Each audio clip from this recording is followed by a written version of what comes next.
¿Qué tal? Bienvenidos a esta sesión del día de hoy, en donde vamos a hablar de dos temas muy interesantes.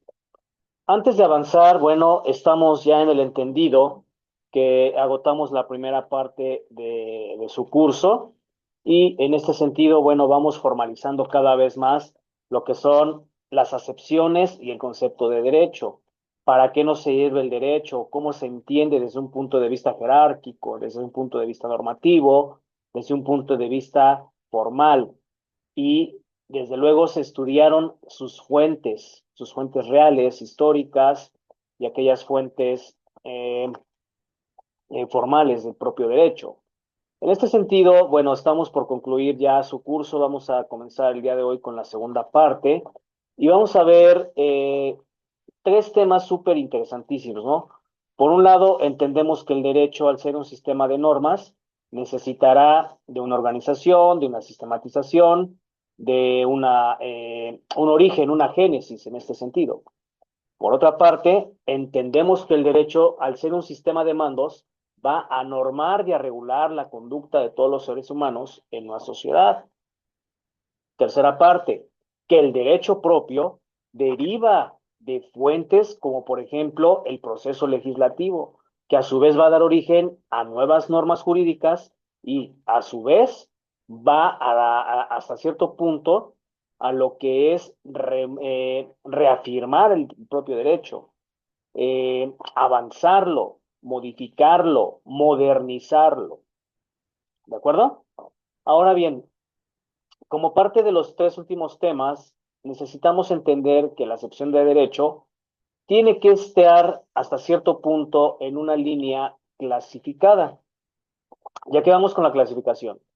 Nosotros a lo largo de nuestra vida humana vamos entendiendo cómo el derecho, al ser ese sistema bilateral que me confiere facultades, que me otorga derechos, también me va a imponer deberes y me va a poner obligaciones y que desde luego el Estado como eje rector del propio me va a ejecutar ese tipo de normas jurídicas. Ahora bien, en este sentido, ¿por qué es importante clasificar ese sistema de mandos? Porque yo debo entender que la norma jurídica debe estar configurada en un espacio territorial, debe estar configurada en un aspecto personal y la norma también tiene que ser válida para todos los sujetos de derecho. En este sentido, vamos a ver el día de hoy lo que es la clasificación propia del derecho. ¿Sí? Repito, una vez agotado lo que es el concepto etimológico, doctrinal, hasta cierto punto semántico del derecho, vamos a comprender mejor ese sistema de normas jurídicas. Vamos a comprender por qué es importante conocer el campo de aplicación del derecho y de la propia norma, en dónde se va a ejercer mi derecho mexicano, mi derecho positivo mexicano, ¿sí? Sin necesidad de transgredir a otros sistemas jurídicos en el globo terráqueo. Bien, en esta cuestión vamos a ver el día de hoy la clasificación de normas jurídicas y clasificar siempre me va a dar una perspectiva normativa, una perspectiva ordenada. Para el maestro García Maínez, él clasifica en 11 criterios a las normas jurídicas. Por un lado, tenemos el aspecto nacional. México, recuerden que tiene su propio sistema jurídico, en el cual nosotros, los ciudadanos mexicanos, vamos a respetar nuestro sistema de normas en nuestro territorio, pero también en la expansión territorial o extensión territorial, mejor dicho, del que el país cuente. Un ejemplo de una extensión territorial, pues pudiera ser una embajada, un consulado, un buque, una aeronave, ¿sí? Entonces, las normas nacionales van a ser aquellas que van a pertenecer a mi sistema jurídico de una nación determinada. En México, la primera parte de este sistema jurídico, ¿quién la va a regular? Pues la Constitución Política de los Estados Unidos Mexicanos. Ajá. Y esa Constitución Política me dice en el artículo primero que sus reglas son de observancia general para aquellos que nazcamos dentro de México pero que también aquellos extranjeros que se internen dentro del territorio mexicano. Por tanto, la norma es de observancia general para mexicanos y extranjeros. Es decir, la Constitución Federal partirá también para la génesis de las leyes de los estados de la República y que de acuerdo a la expansión territorial de las 32 entidades federativas, cada una de ellas tiene su propia constitución local, pero también sus leyes, sus estatutos, reglamentos, bandos municipales. Recordaremos que en sesiones anteriores, perdón, vimos esta parte de la clasificación propia del derecho, en derecho federal, estatal y municipal. Por tanto, todo este conjunto de normas federales, estatales, municipales, pertenecen al propio sistema jurídico que rige a mi país, que rige México, y por lo tanto son normas de carácter nacional. ¿De acuerdo?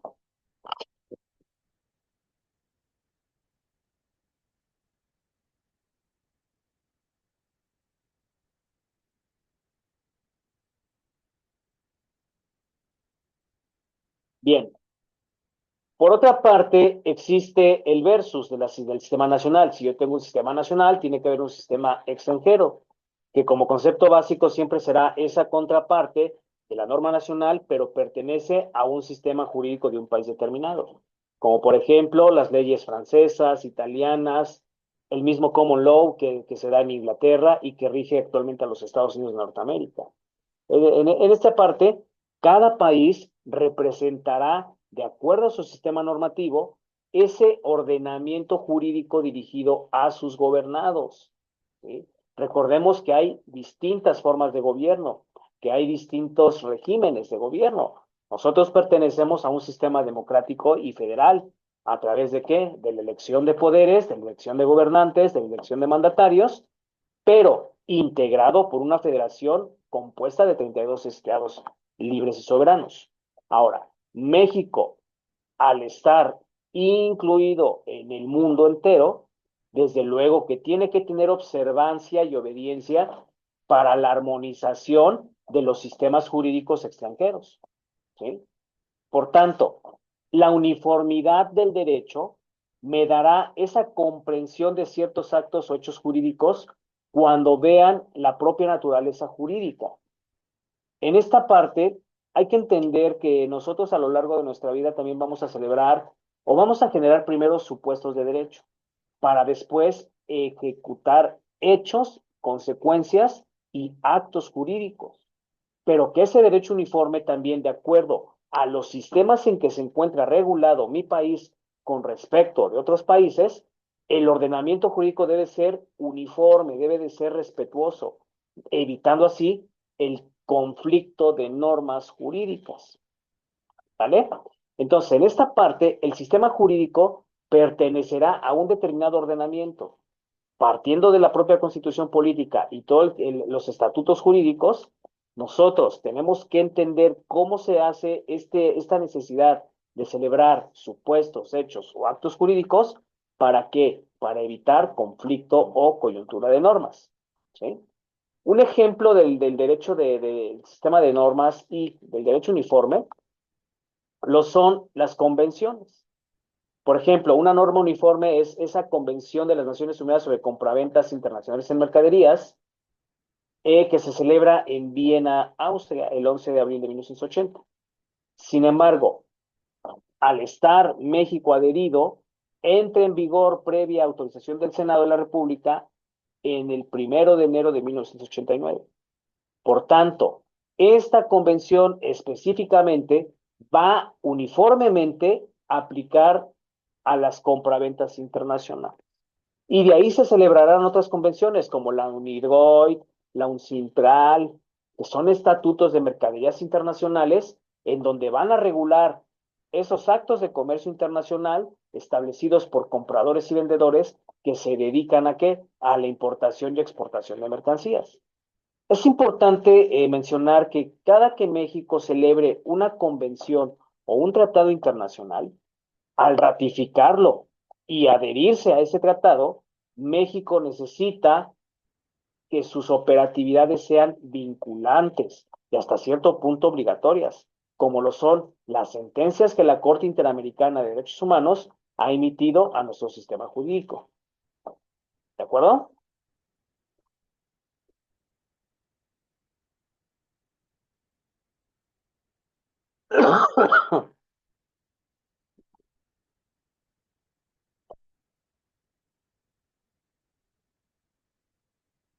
Bien, vamos a ver los ámbitos de validez de las normas jurídicas. Recordemos lo que hablábamos en las sesiones anteriores. Para que el derecho sea vigente, necesitamos de la vigencia de la norma y por lo tanto la vigencia tiene que ser válida en cuanto a su operatividad y en cuanto a su estructura jurídica. Es decir, en esta parte vamos a atender a varios criterios por los cuales la norma jurídica tiene que estar validada para poder operar en mi sistema jurídico y desde luego para poder operar a mis ciudadanos. ¿Sí? Este criterio va a través de lo que ya nosotros previamente analizamos con las fuentes formales del derecho, ¿sí? Que fueron la legislación, la jurisprudencia, la costumbre, esas normas de carácter jurídico individual y sobre todo la doctrina, agregando también los principios generales del derecho. Recordemos, el significado etimológico de la palabra fuente es font fontis, de latín, y que se concatena con el diccionario de la Real Academia de la Lengua Española, es decir, que es el manantial donde brota el agua. Recordemos una vez más que si nosotros lo cuadramos al sentido gramatical jurídico, si fuente es ese manantial de donde brota el agua, para nosotros los estudiosos del derecho, será la palabra fuente del derecho, ese manantial de donde brotan todos los conocimientos jurídicos, jóvenes. ¿De acuerdo? Y que de acuerdo a todos esos conocimientos, antecedentes, procesos, documentos, se da el origen a la creación de la norma jurídica. Ahora, recordemos nuevamente que esas fuentes del derecho van a ser las expresiones ya de procedimientos de creación de normas jurídicas, pero a través de los cuales se puede elaborar un derecho más vigente, perdón, un derecho más moderno. ¿Sí? Vimos a la legislación que, bueno, la definimos como ese proceso donde el Estado, a través de sus tres niveles de gobierno, va a promulgar y va a, a formular determinadas reglas jurídicas y de observancia general, a las cuales se les va a dar el nombre específico de qué? Leyes. ¿Bien? Ahora, por otra parte, cuando nosotros hablemos de ley, siempre vamos a hacer alusión como abogados a la manera en que se forman esas leyes.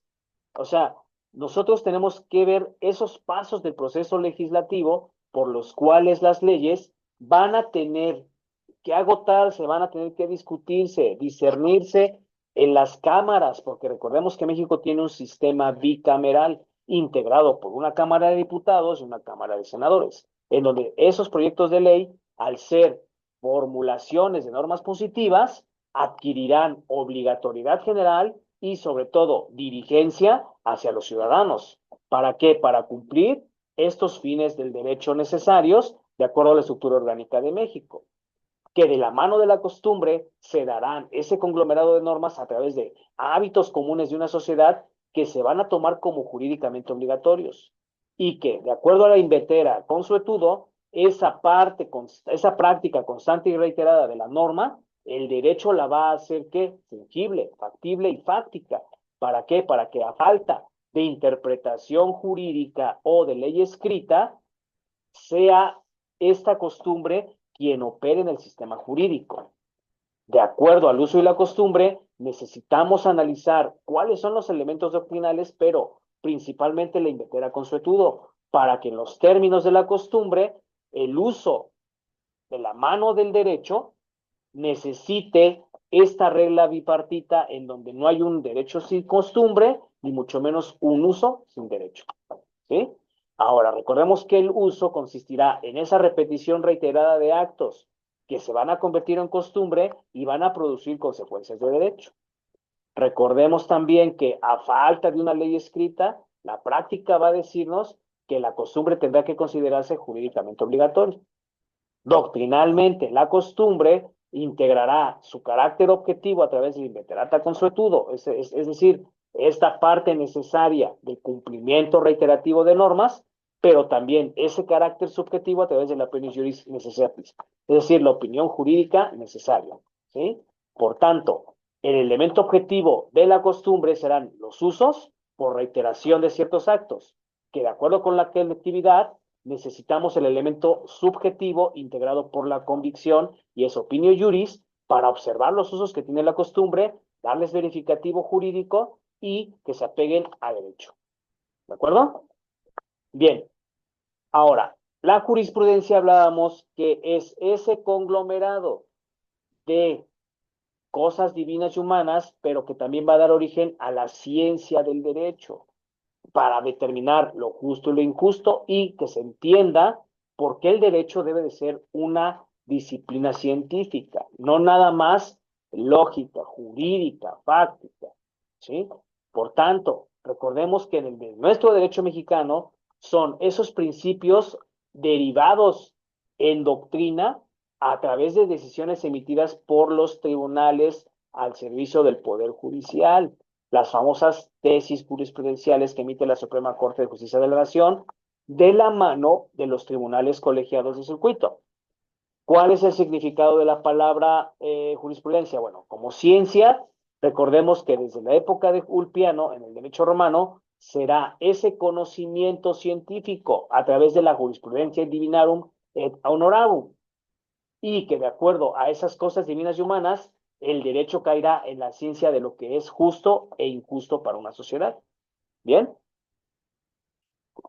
Por tanto, el derecho, al ser un elemento científico, necesita de un conjunto sistematizado, ordenado, comprobado de conocimientos del derecho.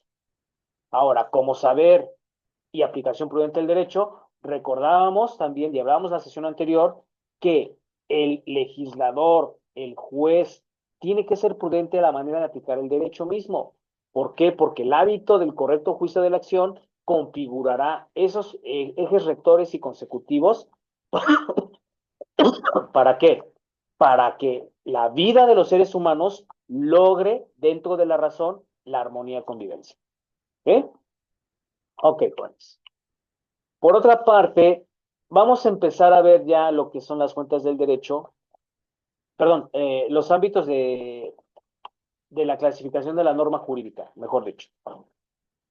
Desde el punto de vista de su ámbito espacial, recuerden que México tiene un régimen federalista, pero de acuerdo a su constitución en la parte orgánica, necesitará de un sistema jurídico jerarquizado, de un sistema de normas aplicadas en tres niveles de gobierno, porque así está dividido el país, ¿sí? Así está dividido lo que es el poder público, el poder político, y que al tener orden y estructura jurídica, circunscriba ese ámbito de competencias propio del Estado mexicano. Y lo vamos a distinguir en el aspecto federal, local y municipal. Por ejemplo, la constitución política siempre será ese elemento de observancia general y que de ahí sea la carta máxima de los Estados Unidos mexicanos. ¿Por qué? Porque desde dentro del ámbito federal va a dar origen al sistema normativo, a ese sistema jurídico, a ese conglomerado llamado leyes, códigos, reglamentos, estatutos, circulares, bandos municipales y de buen gobierno. Que de acuerdo al ámbito de competencia, las 32 entidades federativas tienen su propia constitución, pero también tienen sus propias codificaciones locales. ¿Sí? Y desde luego, el municipio, en el caso del municipio, el municipio tiene ciertas legislaciones, pero ellos aplicarán más el criterio del mando municipal y de buen gobierno, que deriva y hasta cierto punto dependerá del sistema jurídico primario, que son ¿qué? Mis leyes y códigos. ¿De acuerdo? Ahora, en esta parte, el ámbito espacial siempre me va a dar esa creación correspondiente sobre las normas de carácter inherente, de carácter tácito, virtual, y que de acuerdo con los criterios del Congreso de la Unión, Son ellos quienes tienen las facultades concretas ¿para qué? Para aplicar al derecho constitucional, para hacerlo valer, ¿sí? En esta parte, recordemos que el ordenamiento de la facultad siempre va a implicar que la facultad explícita por sí sola no puede ejercitarse. Es decir, lo explícito estamos hablando sobre cuestiones claras, manifiestas, expresas, ¿sí? La Constitución propia es una ley muy explícita, es una ley muy concreta que te habla de tus derechos humanos, tus garantías fundamentales, pero por otro lado te va a dar la estructura orgánica y jerárquica del país, que de acuerdo a la relación que los seres humanos y los individuos tenemos a un fin necesario, no puede ejercitarse una relación jurídica de manera implícita sin antes entender lo explícito. Por eso el Congreso de la Unión necesita hacer una analogía de estas facultades explícitas, estas facultades hasta cierto punto manifiestas, evidentes, rotundas, por las cuales el ámbito espacial de validez necesita de la norma jurídica. En esta parte, para poder entender el ámbito espacial, yo necesito determinar que las normas jurídicas se van a aplicar a mi sistema jurídico del país, pero que pueden estar vinculadas con la expansión territorial. Y recuerden, jóvenes, en esta parte México tiene expansión territorial llamado ¿qué? Embajadas, consulados, buques, aeronaves y todo aquel espacio geográfico que se considere propiedad de la nación. ¿De acuerdo? Ahora, en el ámbito temporal de la validez de la norma jurídica, siempre será en apego al derecho vigente que ya previamente vimos. Esa vigencia determinada, pero también puede ser interminada, que obedecerá a la certeza y sobre todo esa promulgación de las normas jurídicas de las cuales nosotros, destinatarios, vamos a someternos. Y se referirá tanto al tiempo como a la entrada y puesta en vigor de las normas. Esto se va a establecer en general en los artículos transitorios de cada artículo, de cada código, pero también de la propia Constitución política. Y que las normas jurídicas indeterminadas, desde el momento en que entran en vigor, no conoceremos cuánto tiempo operará la ley. Puede ser vitalicia, puede ser, no sé, que hoy opere un nuevo Código Nacional de Procedimientos Civiles y que ese código sea abrogado de aquí a 2030, por ejemplo. Esa indeterminación, perdón, de la norma jurídica la tiene que establecer quién. Esta parte del legislador, esta parte del proceso mismo de sometimiento de la ley al escrutinio de la Cámara de Diputados. Bien, por tanto, el ámbito material la conforman cada una de las ramas del derecho.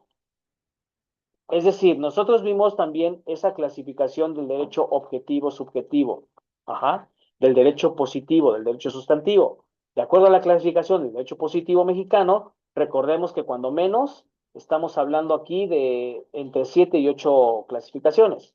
Aquí en la diapositiva les pongo nada más cuando menos el constitucional, el administrativo, el procesal, el penal, el fiscal, sin dejar de lado en la materia, esto corresponde al derecho público, ¿sí? Pero en el derecho privado recordemos que existe la materia civil y la materia mercantil. Al hablar desde el punto de vista material, recordemos que cada nuestro derecho, al ser sistematizado, al ser organizado, al ser clasificado, necesita atender primero la línea de subordinación del Estado con respecto al gobernado. Por eso, el derecho se divide en público, privado o social. Ahora, dentro del derecho público entenderemos que la Constitución política es de observancia primaria para todos los ciudadanos mexicanos, pero que de esa propia Constitución se va a desprender todo el conglomerado de leyes, todo el conglomerado de reglamentos, estatutos. Por eso la Constitución siempre debe de estar en la primer línea y que de ahí, de acuerdo al procedimiento administrativo, el derecho administrativo tiene que ir la participación de qué? De la Administración Pública Federal. El derecho procesal, como lo vimos en su parte adjetiva, será ese derecho de petición que tienen los ciudadanos mexicanos para solicitar que la intervención de un órgano jurisdiccional cuando nosotros tengamos alguna coyuntura o algún conflicto entre el particular o en su defecto entre el particular y el Estado. El derecho penal, que se va a encargar de regular las conductas delictivas para que éstas sean consideradas como tal delitos y, en su defecto, punibles, para que ese imputado, ese probable, ese presunto, compurgue sentencia de hallarse penalmente responsable. No podemos dejar de lado el derecho fiscal porque es ese sistema tributario que nosotros tenemos como sujetos de derecho la obligación de contribuir a los gastos del erario público, que de la mano del derecho privado, en cuanto al sistema de mandos entre particulares llamado derecho civil, celebrará esas condiciones de igualdad en una línea horizontal entre los propios particulares y el derecho mercantil, que de acuerdo a su ámbito material, se va a encargar de que las compraventas, las mercaderías. No nada más en el contexto nacional. Recordemos que ya lo vimos con la primera parte de la sesión de hoy. Ahora, en este sentido, el derecho laboral y el agrario, que son dos ramas muy jóvenes para nuestro propio derecho, se van a encargar de esos derechos privilegiados, esos derechos de clase, por los cuales nosotros podemos ejercer el trabajo que más nos convenza y que el campesino labre su tierra, que el campesino venda sus productos al precio que considere justo. ¿Sí? De conformidad con el punto de vista material, ahora sí, esa norma será dirigida de carácter personal hacia quienes, hacia los ciudadanos, hacia los gobernados, que de acuerdo a un criterio genérico e individualizado, las normas pueden ser abstractas o, en su defecto, esa cualidad que no pueden excluir al sujeto de derecho. Cuando hablamos de elementos abstractos, siempre será esa cualidad en concreto, definido y sobre todo preciso por el cual el sujeto de derecho tiene que tener esta cuestión de ser sujeto de derechos y obligaciones, pero que también lo integrarán supuestos, hechos y actos jurídicos que a través de las resoluciones de los tribunales generen consecuencias de derecho. ¿Para qué? Para a cargo de personas cuando se trata de coyunturas entre particulares, los juicios, simple y sencillamente. Pero que también de acuerdo a esos actos personalísimos, como es el testamento, nosotros podamos entablar la última voluntad a través de qué, de mi ámbito personal. Que yo pueda también ser libre de celebrar convenios, contratos en mercaderías, en materia civil, pero que de acuerdo al Tratado Internacional de la Sentencia se exija condiciones jurídicas a través de la norma particular y concreta. Desde el punto de vista de jerarquía, recuerden que hay una primera hipótesis entre la coordinación y la relación jurídica. Y desde luego, relacionado con la segunda hipótesis, el nexo de supra o subordinación con respecto al Estado mexicano.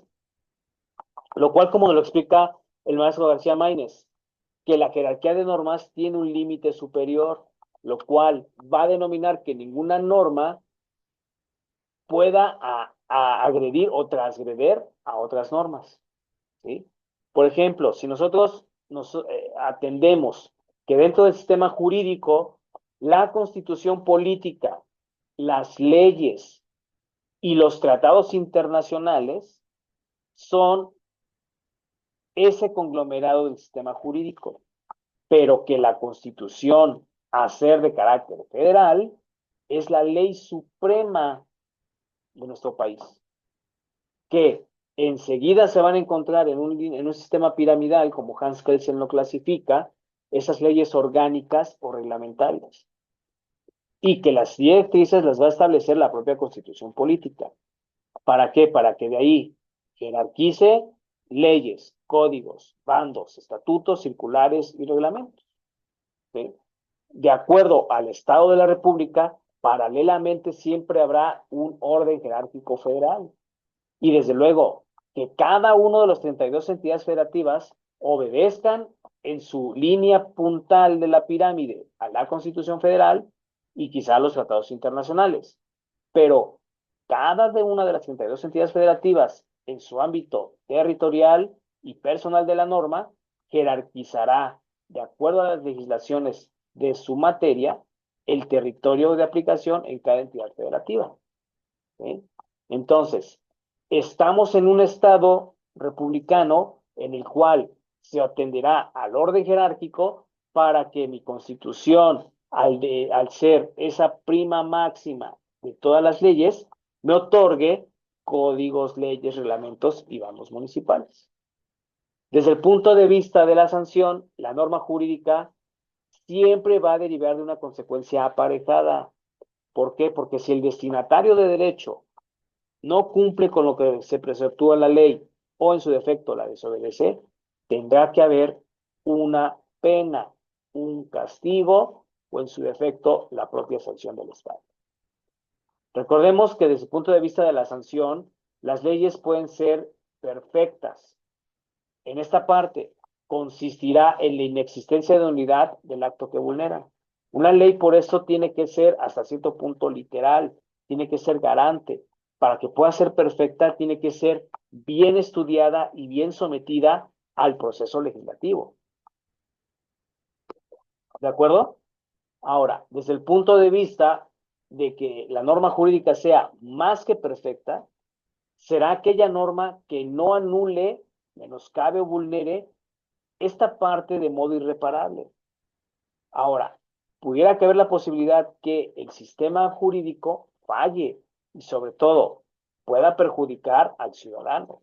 Y en esta parte, a lo mejor no se pueda devolver el estado de las cosas que tenían antes. No se pueda reparar el daño. Lo que te haya aparejado que en consecuencia el infractor de la norma tenga una pena de carácter corporal o de carácter pecuniario, o ambas a la par, como en el derecho penal. Recordemos que el derecho penal, de acuerdo a la gravedad de los delitos, la sanción del Estado, ¿cuál será? Bueno, si tú cometiste el delito de homicidio, pero esa persona aparte era jefe de familia y era el proveedor principal de la familia, pues no nada más vas a tener aparejada una sanción de carácter corporal, pena de prisión, sino también vas a tener que pagar un daño porque estás afectando el patrimonio de esa familia. Las normas jurídicas menos que perfectas implicarán que el acto violatorio no produzca efectos jurídicos. Es decir, van a ser sujeto a un acreedor, en este caso a un incumplimiento de contrato, pero también van a velar porque se produzcan los efectos jurídicos de ese contrato. Y las normas jurídicas imperfectas, pues son aquellas que carecerán de sanción. ¿De acuerdo? Ahora bien, desde el punto de vista de su cualidad, la norma jurídica puede ser positiva en su carácter permisivo y negativa porque me va a prohibir ciertos elementos de la conducta. Recordemos que la conducta es un elemento de acción o omisión por el cual un ser humano tiende a ejecutar movimientos corporales. ¿Sí? Pero si la conducta de carácter permisivo me dice que estoy transgrediendo la ley, a lo mejor un delito de omisión o de comisión por omisión pudiera ser que el comportamiento no sea tan punible, no sea tan castigado, no sea tan sancionado. A diferencia de la norma prohibitiva, que es su carácter negativo, ahí sí, las normas negativas deben prohibir esos determinados comportamientos, como esta parte de no asesines, no robes, no violes. ¿Por qué? Porque las conductas al determinado comportamiento de acción o omisión pudieran generar consecuencias de derecho. ¿De acuerdo? Ahora, también se las vamos a clasificar de acuerdo a la complementación en primarias y secundarias. Las primarias son aquellas normas jurídicas que no necesitan de otros ordenamientos, como por ejemplo la propia Constitución política, ¿sí? El Tratado Internacional y algunas leyes de carácter federal o la propia Ley Federal del Trabajo, que es un ejemplo muy tangible. Esa Ley Federal del Trabajo es una ley primaria porque no necesita de otras leyes más que de la propia Constitución en su artículo 5º, 123 constitucional, para que pueda tener observancia y operatividad. Pero que en el sentido jurídico, esa Ley Federal del Trabajo tiene su estatuto jurídico y aparte su codificación adjetiva porque me va a llevar de la mano para yo discernir cuando haya consecuencias de relaciones laborales. Ahora bien, las secundarias no tienen una clasificación independiente, pero se entenderán con relación de otros preceptos. Por ejemplo, cómo se va a iniciar, cómo va a durar y cómo va a extinguirse su vigencia. El Código Nacional de Procedimientos Penales es uno de ellos. Segundo criterio, las declarativas, cuando desarrollan y derivan de una norma primaria, como la Constitución política, que puede ser praxis, puede ser ejemplo para dar origen a otros sistemas normativos. ¿Sí? Y desde luego las permisivas que, cuando de acuerdo a su ámbito de excepción, se relacionan con otras normas jurídicas. Las interpretativas, su propio nombre, su propia palabra raíz, interpretarán de acuerdo a la observancia general ese precepto jurídico, esa norma legal. Y el quinto criterio, las sancionadoras, que van a contemplar la sanción que debe imponerse como, por ejemplo, una reparación del daño que deriva del Código Penal y su relación con los delitos. ¿Ok? Entenderemos que previo ya hecho el análisis de la palabra derecho, recordemos que también el derecho es un sistema de normas de carácter público. ¿Por qué? Porque nosotros los ciudadanos las tenemos que obedecer y que a través de lo establecido por el legislador, los ordenamientos generales tienen que ser esas reglas de observancia general, pero que de carácter taxativo, los ciudadanos, o sea, los destinatarios, podemos renunciar voluntariamente a los derechos de manera espontánea y expresa, pero la propia ley no te va a desproteger, sino todo lo contrario, el destinatario seguirá privilegiado y gozando de su derecho privado de la norma. Ahora, paralelamente, la norma taxativa la vamos a encontrar en esas normas de disposición general que los destinatarios de derecho tenemos la posibilidad de renunciar voluntariamente, sí, pero aquí, atendiendo a la clasificación de las normas jurídicas, tanto el taxativo como el dispositivo, será esa cuestión que yo puedo renunciar voluntariamente a mi norma, el elemento volitivo, pero el Estado mexicano tiene que protegerme sí o sí por ser perteneciente a qué? Al sistema de normas. ¿De acuerdo, jóvenes? Bueno, con esto agotamos lo que es la clasificación del derecho en atención a las normas jurídicas. ¿Sí? Esos ámbitos, recordemos, ámbitos de validez. Espacial, porque el espacio geográfico que va a cubrir la norma únicamente será para esos efectos jurídicos. Una norma extranjera no puede operar en mi país, porque para eso yo tengo mi propio sistema normativo. Ahora, desde el punto de vista personal, recordemos que nosotros como ciudadanos tenemos esa conglomerado de normas jurídicas, ¿para qué? Para que las obedezcamos, para que las hagamos valer, pero también que el Estado no las está haciendo cumplir. Desde el ámbito jerárquico, nosotros tenemos que aprender que nuestro sistema de normas tiene esa jerarquización en los ámbitos de competencia y de operatividad de cada uno de los sistemas jurídicos que operan la Federación en México. ¿De acuerdo? Y que de acuerdo a la sanción, la norma puede ser perfecta o imperfecta de acuerdo a la atención del elemento volitivo del ser humano, pero también de la gravedad de la transgresión que haya tenido el sistema jurídico. Bien, vamos a pasar a continuación a lo que es el siguiente tema, los conceptos jurídicos fundamentales, jóvenes. ¿Y qué entendemos por conceptos jurídicos fundamentales? Bueno, ya vimos esta parte de cómo hemos aprendido al derecho, ¿sí? Cómo lo hemos estudiado, cómo lo hemos agotado, cómo lo hemos discernido, clasificado, sistematizado. Pero para poder ampliar esta cuestión del concepto jurídico fundamental, nosotros tenemos que entender que desde mi competencia espacial, México solamente sus leyes serán vinculantes con los ciudadanos mexicanos y en el ámbito territorial, o sea, es decir, las 32 entidades federativas, pero que también esta cuestión de la norma puede extenderse en una expansión geográfica de México. Ahora, que de acuerdo al ámbito personal, el ciudadano tiene la obligación, sí, de respetarla, sí, de hacerla valer, pero también de darle una exigencia al Estado para que me proteja mis derechos y sobre todo mis cuestiones garantistas. ¿Ok? Por eso es importantísimo que desde este curso ustedes comprendan al derecho como un sistema de normas, sí, pero que su principal función es armonizar la convivencia de los seres humanos en una colectividad. ¿Ok? Bien, ahora, para eso estamos hablando de esta parte analítica y sistemática de los conceptos jurídicos fundamentales. ¿Por qué? Porque por un lado vamos a tener una lógica formal deductiva y una lógica material, o llamada también inductiva, que a esto también se le va a llamar teoría de la prueba, en donde de acuerdo a mi lógica vamos a estructurar el pensamiento jurídico y por qué es conveniente entender todas estas partes definitorias de la palabra derecho. Es decir, la lógica formal va a estudiar de manera correcta la estructura del concepto jurídico, ¿sí? De acuerdo a la estructura literal. ¿Por qué?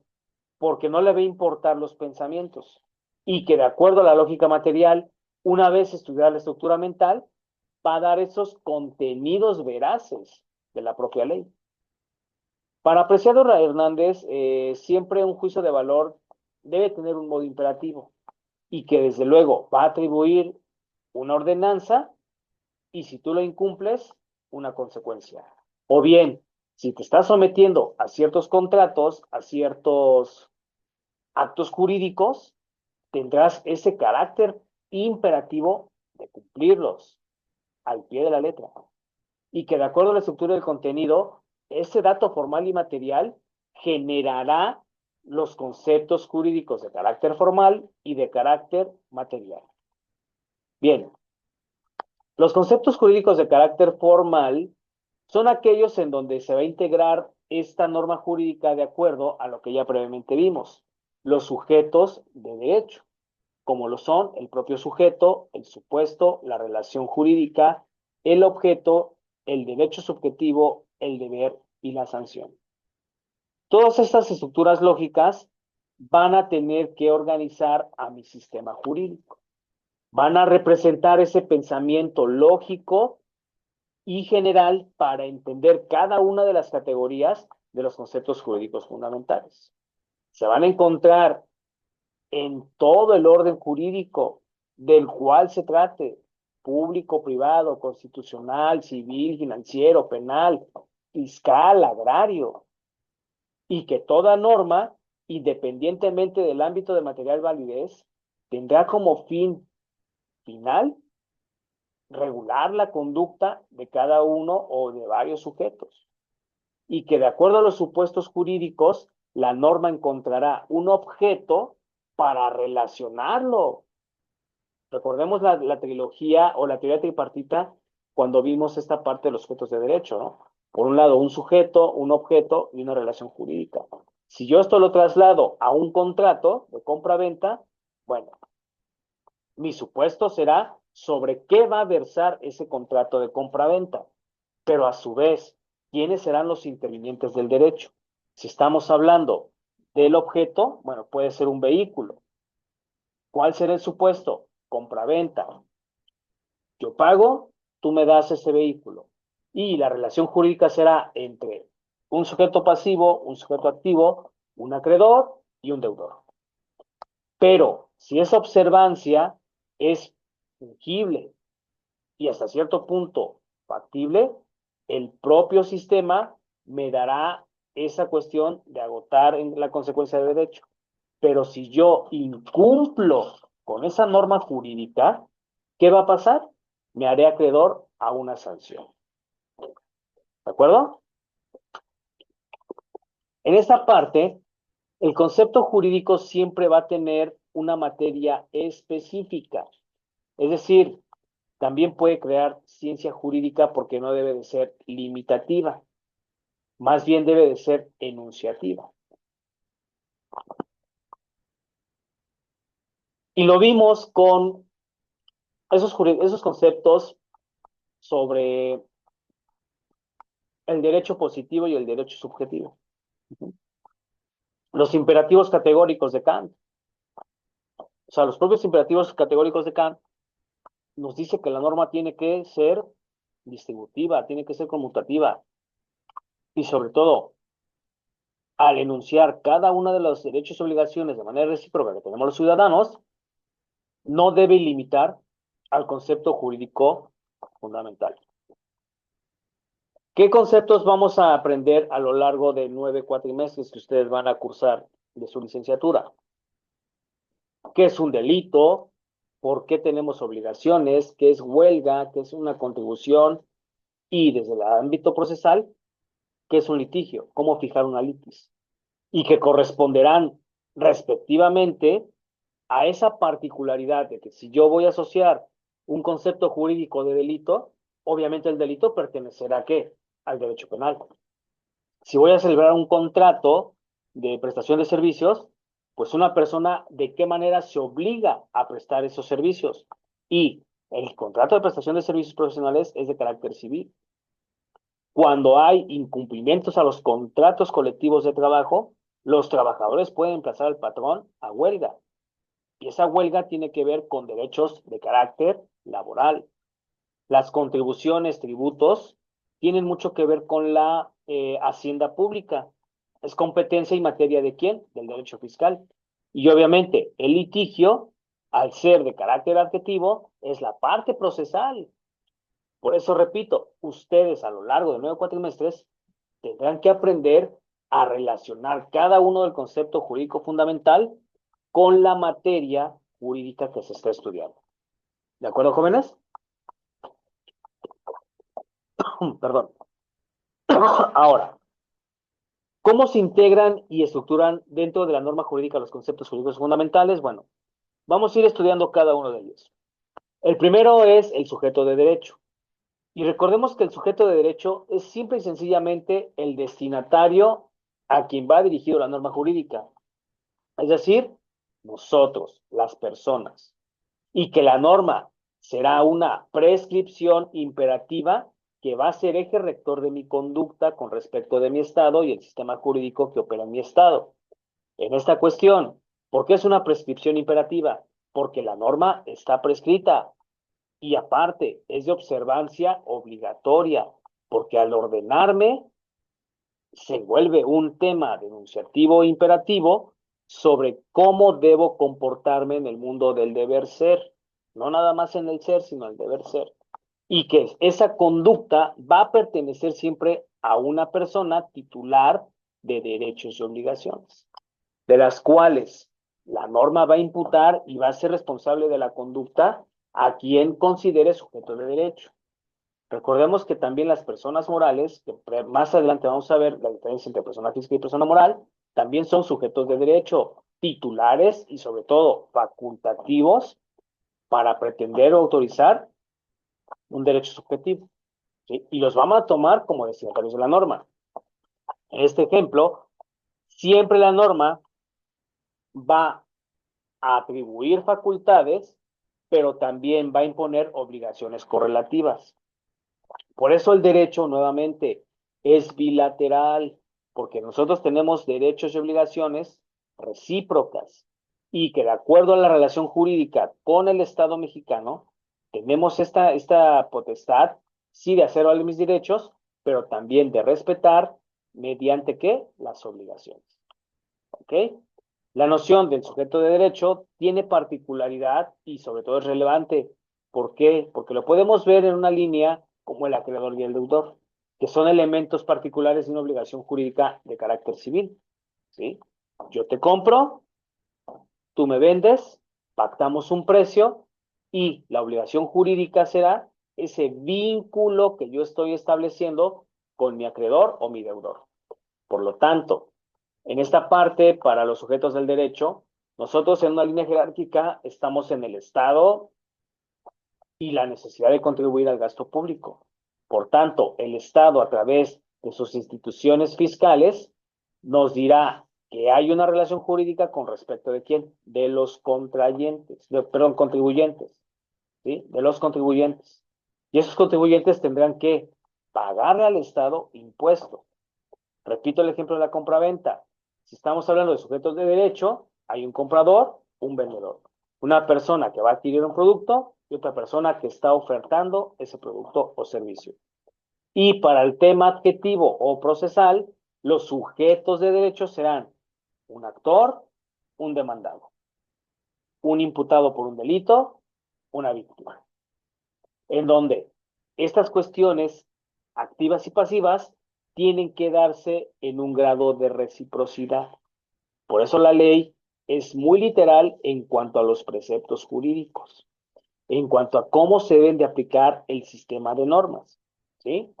Ahora, si yo ya tengo por un lado quiénes son los intervinientes del sujeto de derecho, un acreedor, un deudor, un ciudadano, el Estado, bueno, el supuesto jurídico va a consistir en la hipótesis que me va a formular la norma jurídica para atribuirme esas consecuencias jurídicas que den origen a hechos, actos y supuestos jurídicos, sin dejar de lado los propios negocios jurídicos. ¿Sí? Ahora bien, el supuesto de derecho será ese acontecimiento inherente como el nacimiento de una persona.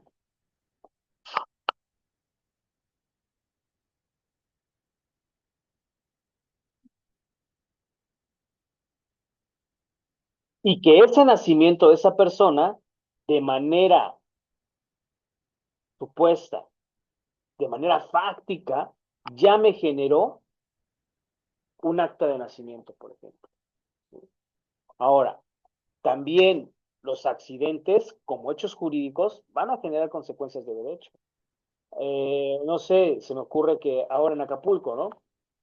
Con esto del tema de Otis y el huracán que fue el año pasado, pues generó un desastre natural, muchas consecuencias jurídicas.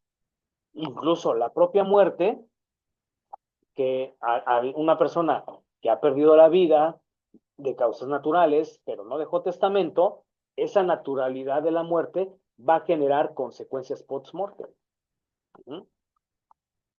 Entonces, vamos comprendiendo en abstracto que el supuesto jurídico, a través de las diversas hipótesis que me vaya planteando el sistema de normas, me va a generar el origen, si sobre es un hecho, un acto o un negocio jurídico.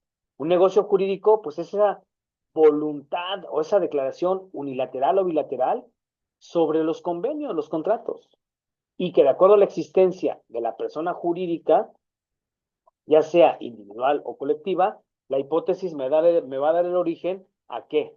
Al supuesto jurídico. ¿Sí?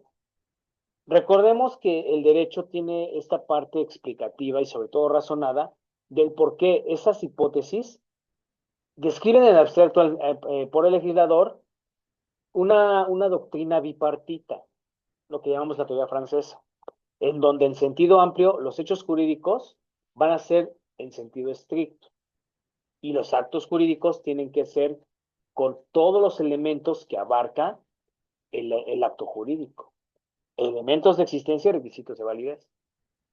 Pero que en la teoría alemana se van a distinguir hechos jurídicos de actos y negocios jurídicos. Cuando ustedes vean derecho civil, van a comprender un poquito mejor la diferenciación entre supuesto, hecho y acto jurídico, y a su vez, el propio negocio jurídico.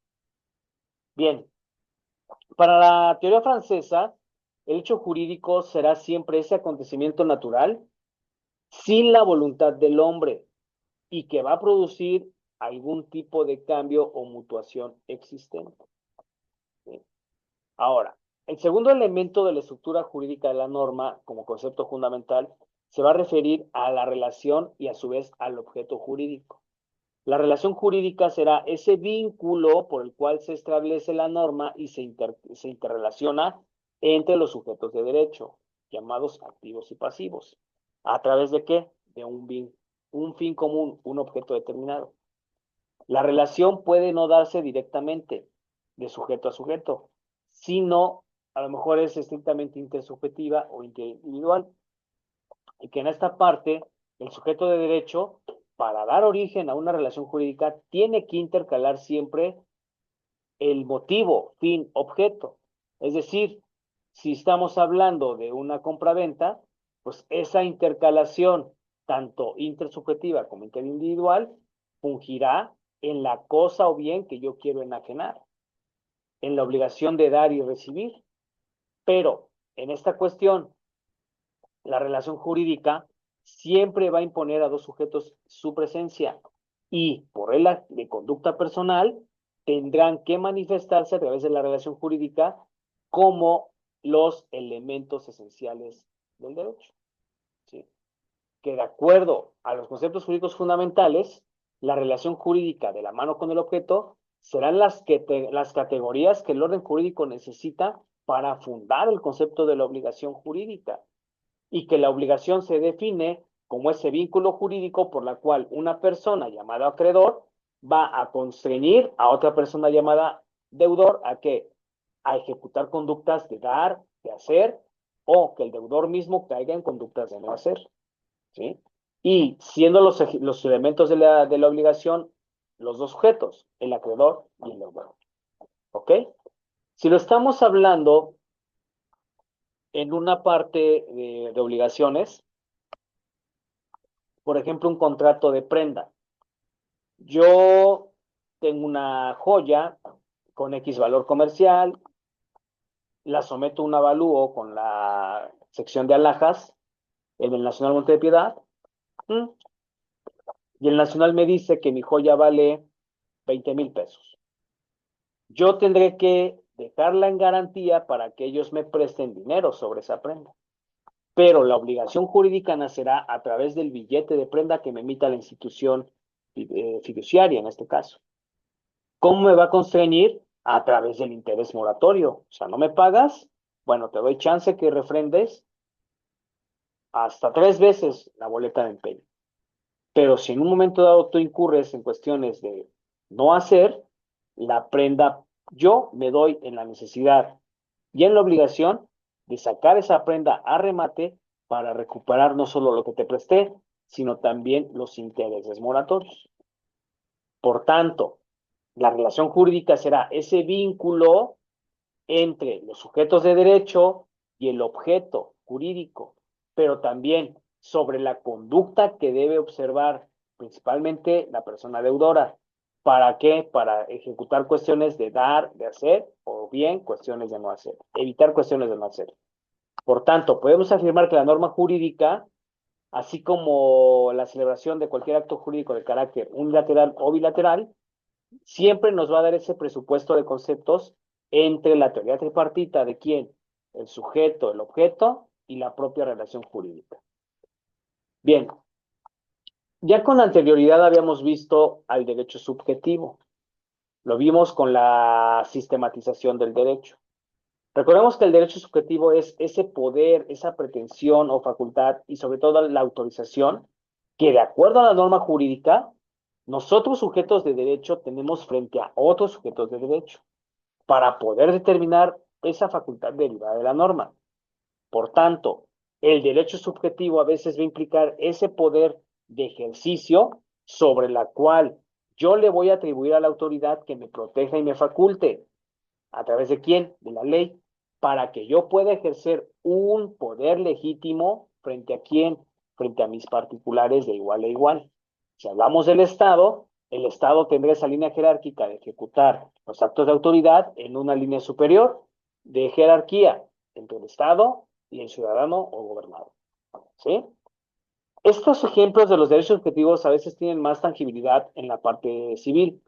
¿Por qué? Porque por un lado me van a dar ciertos derechos, o la mayoría de los derechos, pero también me pueden otorgar obligaciones, ¿sí?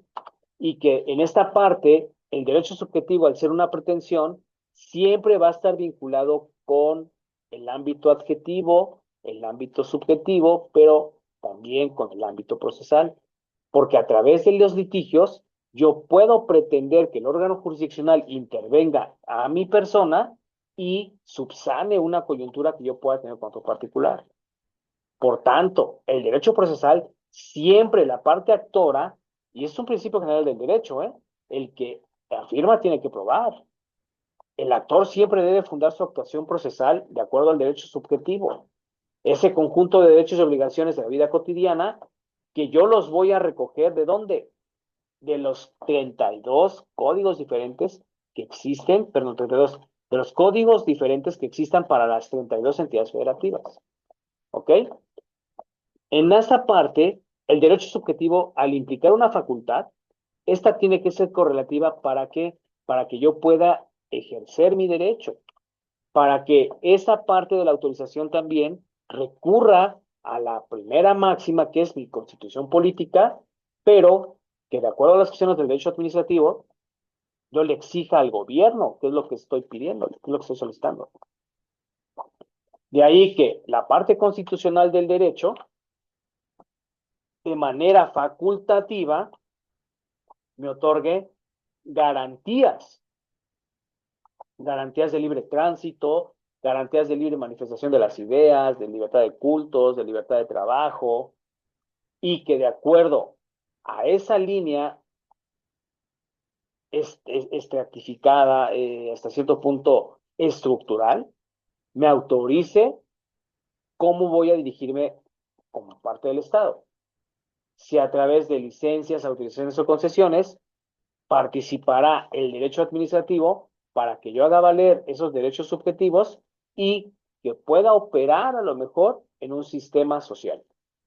Ahora, entendemos que el derecho subjetivo siempre tendrá ese elemento facultativo para desarrollar su propia actividad o bien determinar las actividades de los demás. En esta parte, la Constitución te va a decir esa facultad de ser sujeto de derecho y de tus derechos fundamentales.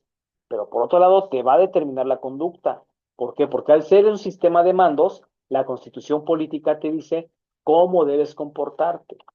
¿Sí? Ahora, yo como gobernado, ¿soy titular de derecho subjetivo? Sí, porque eso incluso hasta viene inherente.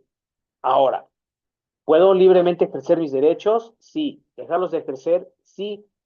Pero los derechos son reconocidos por la Constitución.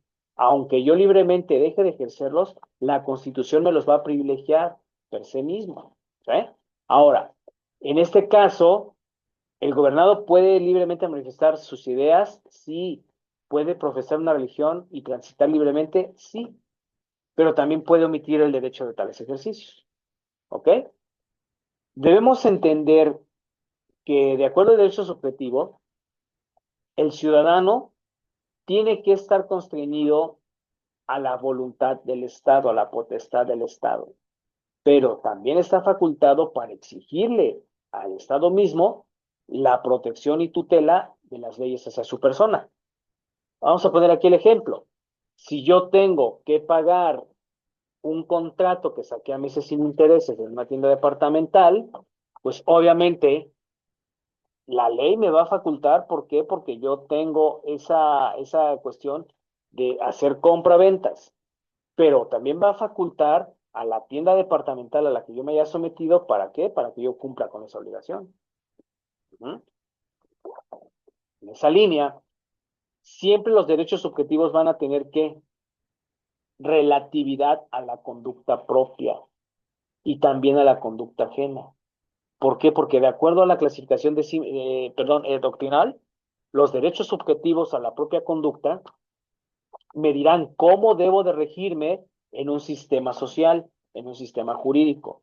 Y de acuerdo a la conducta ajena, cómo yo puedo solicitar la intervención del Ministerio Público, de un órgano jurisdiccional. ¿Para qué?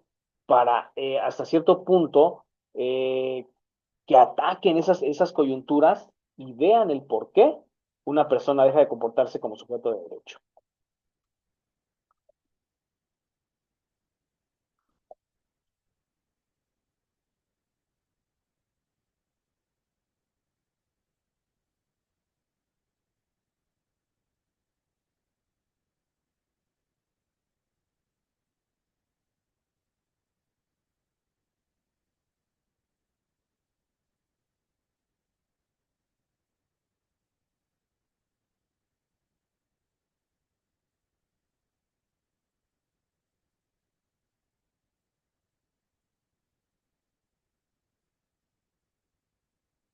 Bien, vamos a ver esta clasificación de los derechos subjetivos. Los que son relativos a la conducta propia derivarán de el facultas agendi. ¿Qué significa el facultas agendi? Que en esta cuestión son esas facultades jurídicas que me otorga la ley o la propia norma para hacer o dejar de hacer. En este sentido, si estamos hablando de un propietario que tiene derecho a disponer de una cosa que es de su propiedad, yo tengo la facultad de adjudicarme un bien que ya pagué, que ya cubrí el monto, que ya cubrí el gasto. Pero si estoy rentando una vivienda, por ejemplo, la vivienda como tal, en cuanto a la propiedad, no me pertenece. Ujú. Pero yo estoy pagando por el uso y disfrute de esa vivienda. Entonces, tendré la posesión, más no la propiedad, y eso me faculta a mí a tener cuestiones de hacer. ¿Y cuál será una cuestión de hacer? Pagar mi renta. Ujú. Esta parte del facultas agendi tiene esa suposición del poder a lo mejor que un papá de familia, un padre de familia, tiene respecto del patrimonio de sus hijos.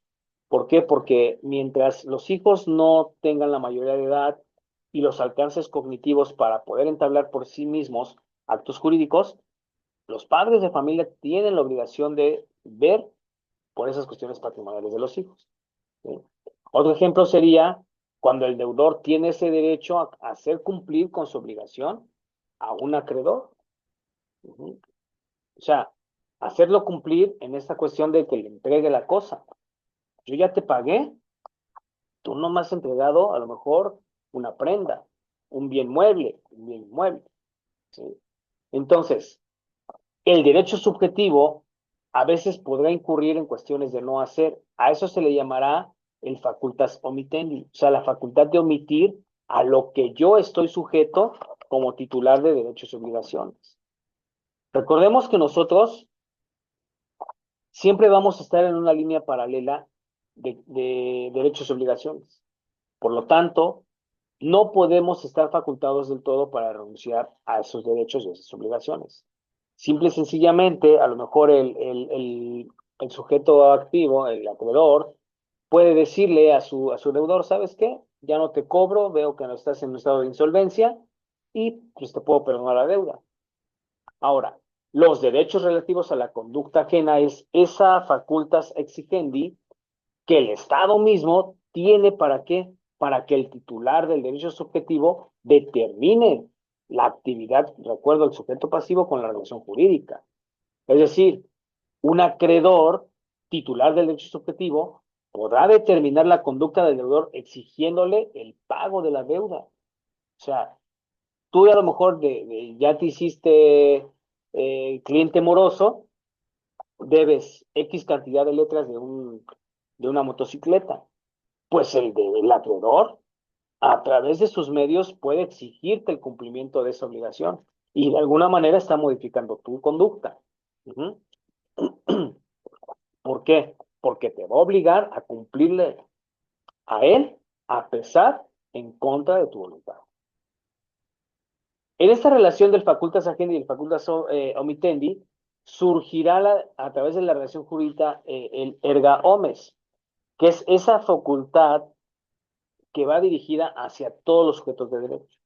¿Por qué? Porque nosotros como sujetos estamos inmersos en todo el mundo y que de acuerdo al facultas exigendi, el sujeto pasivo de la relación jurídica deba de atender esas cuestiones estructurales de la norma jurídica. Ahora, los derechos subjetivos relativos tienen esa correlación respecto de la obligación jurídica o el deber jurídico, pero corresponderá a las personas individualmente determinadas. Ahora bien, el derecho subjetivo absoluto es esa facultad que nos da la norma de ser titular del derecho subjetivo frente a todo el mundo. O sea, esa universalidad, por eso las normas jurídicas, y los dicen los principios de los derechos humanos, son universales porque van dirigidos hacia quién, hacia todos los sujetos de derecho. ¿Ok? Ahora, los derechos subjetivos públicos tendrán esta relación jurídica entre el tipo de relación que establezca el sujeto de derecho con respecto de la facultad, potestad o el imperio que tiene frente a otro particular y que a lo mejor correlativamente se encuentre facultado a través de una línea de subordinación respecto del Estado. El segundo supuesto será que la relación jurídica en una línea jerárquica del Estado tenga que ver con el respeto del Estado propio a los derechos fundamentales de los particulares. Porque recordemos que el Estado, al ser ese ente primario que me va a dar derechos y obligaciones, pero que también me va a otorgar ciertas garantías, o todas las garantías, habidas por haber en la Constitución política, tendrá que estar en tutela y en protección de esos derechos fundamentales y sobre todo el respeto y el apego del Estado de Derecho. Ahora, los derechos subjetivos privados que están comprendidos en esas facultades derivadas de las relaciones jurídicas entre particulares, como por ejemplo los contratos. Los contratos son el claro ejemplo de un derecho subjetivo privado, porque ambas partes están sujetas a una codificación sustantiva, a una codificación adjetiva, pero en una línea ¿de qué? De igualdad. ¿Sí? Los derechos subjetivos reales, que como lo dice Penicho Bolio, serán esa facultad o poder que tiene una persona respecto de la exigencia de una cosa, es decir, el famoso erga omnes. Este erga omnes me dice que, repito una vez más, los derechos como tal van dirigidos a todos los ciudadanos. ¿De acuerdo? Ahora, en la parte de estos derechos subjetivos, vamos a encontrar ya los supuestos jurídicos y esas consecuencias de derecho que van a generar, lo que habíamos visto ya previamente. Ahora, en esta parte no puede haber consecuencias de derechos sin supuestos jurídicos. Es decir, siempre tendrá que aparecer esa hipótesis condicional del por qué el ciudadano puede hasta cierto punto no dejar de incurrir en cuestiones de no hacer. Esa noción de derecho siempre será a través de los conceptos jurídicos fundamentales, pero para la expresión francesa, efecto jurídico, va a discrepar de nuestro derecho actual. ¿Por qué? Porque vamos a hablar de una sucesión de fenómenos. El efecto, recordemos que es un resultado de una causa que va a generar, ya sea de carácter positivo o natural, consecuencias jurídicas, pero que el propio derecho natural las pueda dejar en una operatividad lógica, en una cuestión precedente y sobre todo enunciar si el deber ser corresponde a un derecho. ¿En cuanto a qué? En cuanto a la formulación de la propia hipótesis. Esas consecuencias de derecho siempre se referirán a las consecuencias que el hombre va a obtener a través de las acciones que ejecute con su sociedad en un sistema jurídico. ¿Sí? Por ejemplo, el hecho de tener esta realización del nacimiento va a generar consecuencias de derecho. ¿Por qué? Porque es una hipótesis, un supuesto jurídico. Esa consecuencia de derecho.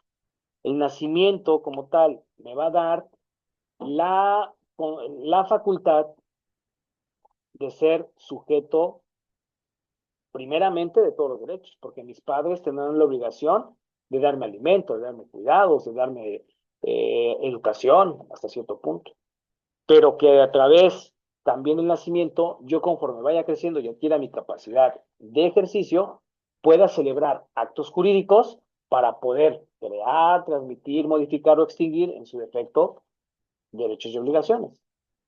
Ahora, de la mano del deber jurídico, el deber jurídico se va a traducir en esa exigencia normativa que me va a hacer cumplir cuál al supuesto jurídico, ¿sí? Y ese deber jurídico tiene como fin no impedir la actividad del derecho subjetivo, pero sí someterla a las pretensiones propias del deber jurídico, ¿ok? Ahora, nosotros podemos definir al deber jurídico en un sentido restringido, pero no tendría esta ambivalencia de la imposición de la propia norma. Es decir, el deber jurídico tiene que tener una exigencia normativa. ¿Para qué? Para que al ser derecho subjetivo derive de la propia norma jurídica y se traduzca en ese comportamiento que la propia norma me está exigiendo como sujeto pasivo de una relación jurídica. Un ejemplo puede ser en los casos en que el Estado pueda, como sujeto pasivo, permitir que el gobernado ejerza un derecho de libertad que reconoce la Constitución, pero que la autoridad deba omitir todo acto que importe la prohibición de libertad. ¿Sí? El Estado tendrá que justificar por qué me va a suspender ciertas libertades. Ahora, en cuanto a esta parte, el supuesto jurídico y el deber jurídico me van a dar esa categoría en donde la exigencia de la norma pueda entenderse como ese comportamiento de acción.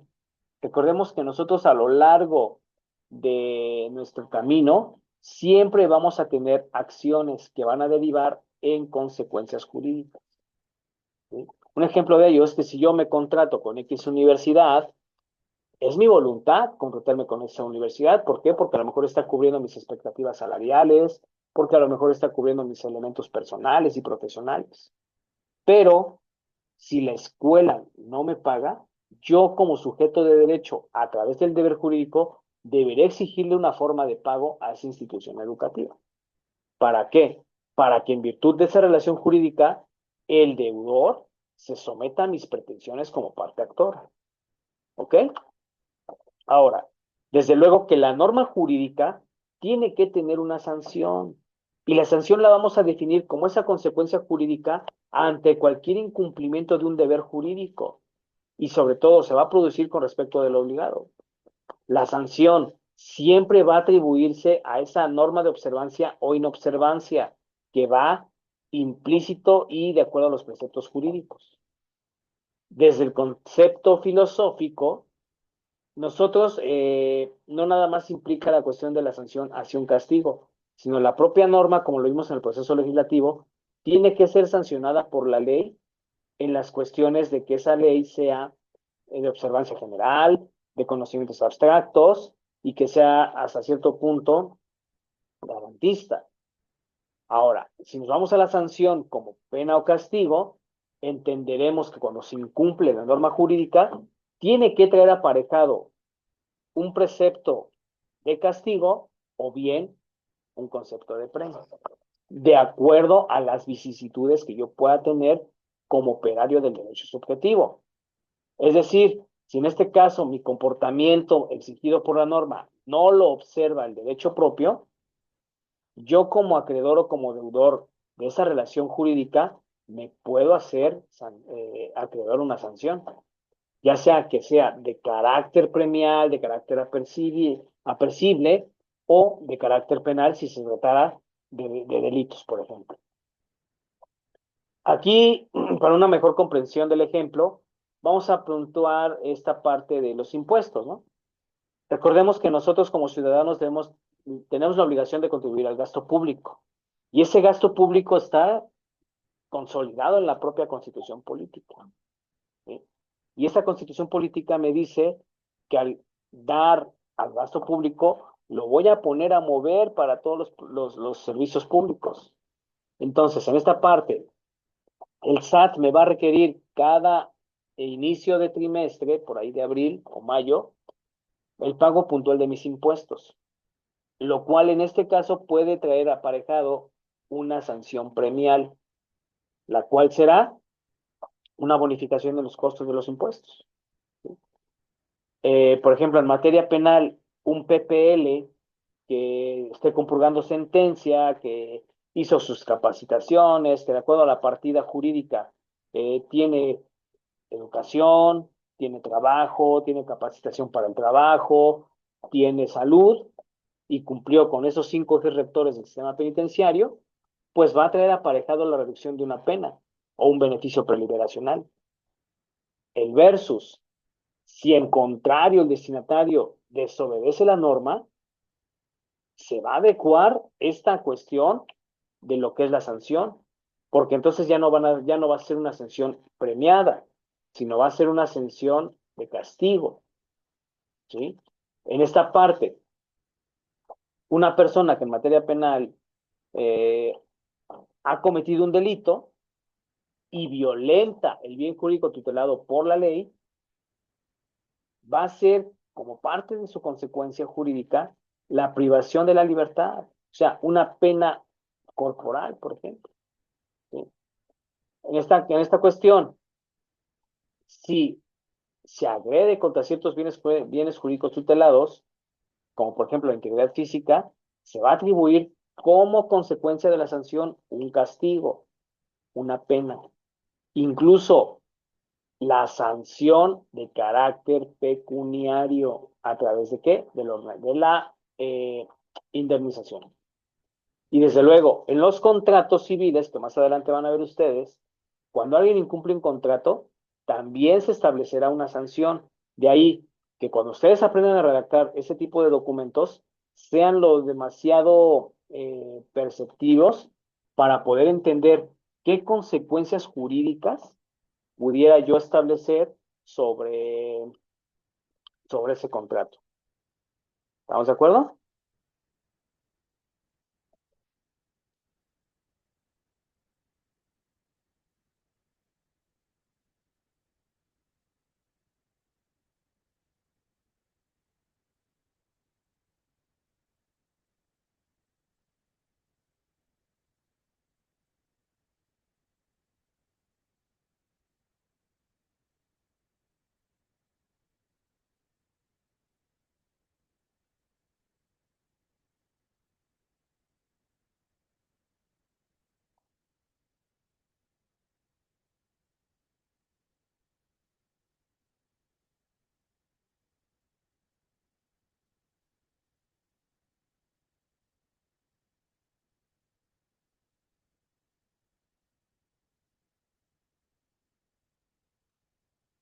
Ok.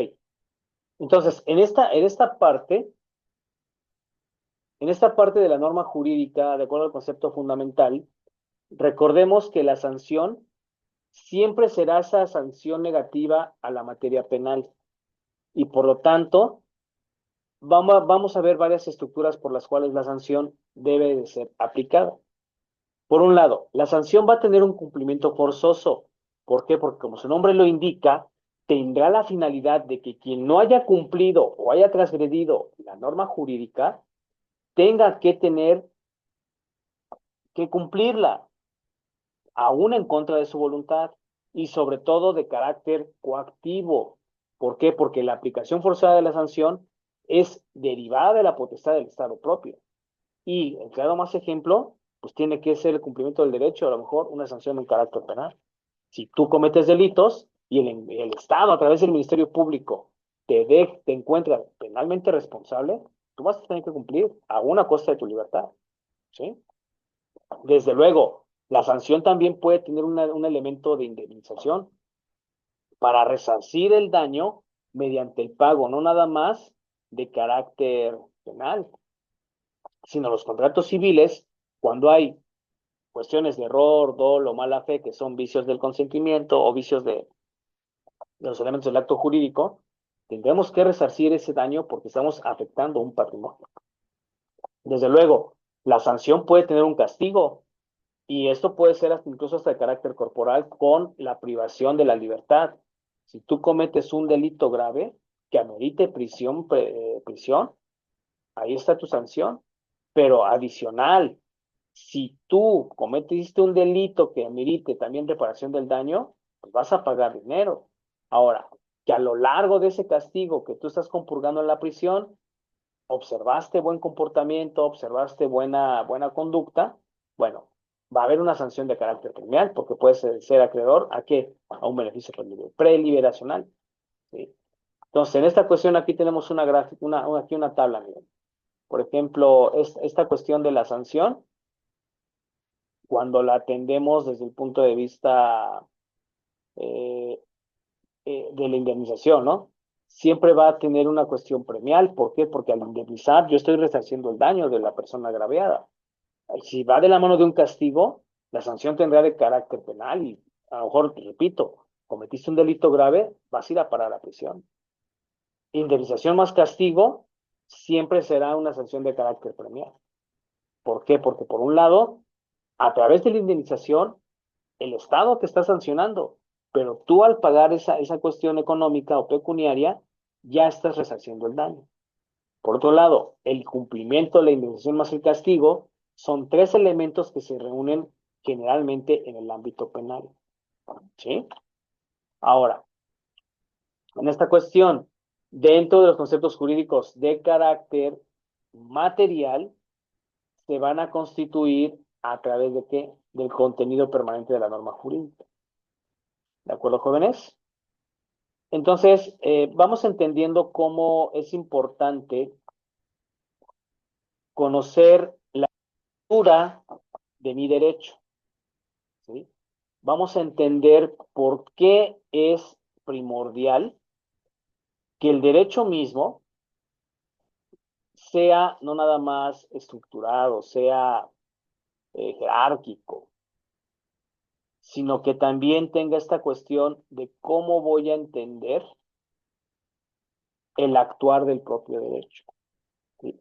De cómo voy a entender cuándo debo yo aplicar sanciones, cuándo debo incurrir en cuestiones de hacer, principalmente para no evadir mis responsabilidades jurídicas, para no evadir mis responsabilidades hasta cierto punto sociales, naturales. ¿Sí, jóvenes? Entre más vayamos avanzando con los conceptos jurídicos, ustedes al abordar las siguientes materias en sus cursos determinarán cada uno del concepto jurídico empleado aquí.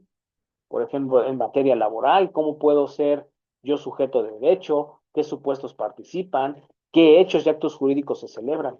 Y sobre todo, cuando ya hay cuestiones de controversias en materia laboral, ¿qué debo hacer para sancionar o solicitar que el Estado, que las autoridades sancionen a una persona que agrede ese ámbito estatutario? Bien, jóvenes, por mi persona es todo. Les agradezco su atención infinita y pasen excelente día. Muchas gracias.